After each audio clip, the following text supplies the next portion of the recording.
How to watch YouTube videos without saving your watch history on your iPhone 8 Plus.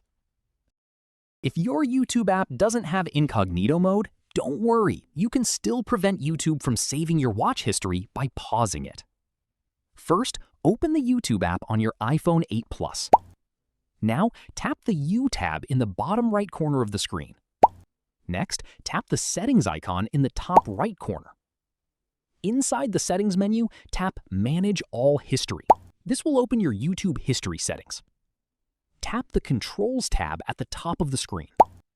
Here, you'll see the option Turn Off YouTube History. Tap on it. A confirmation message will appear explaining that YouTube won't save the videos you watch or the searches you make while history is turned off. Tap Pause to confirm.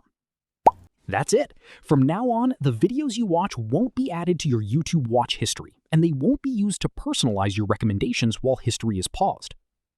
Whenever you want YouTube to start saving your activity again, simply return to the same history controls page and tap Turn On.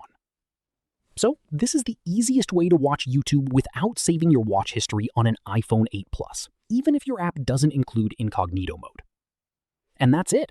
If you found this tutorial helpful, don't forget to like this video, subscribe to the channel, and follow for more iPhone tips, tutorials, and the latest tech updates.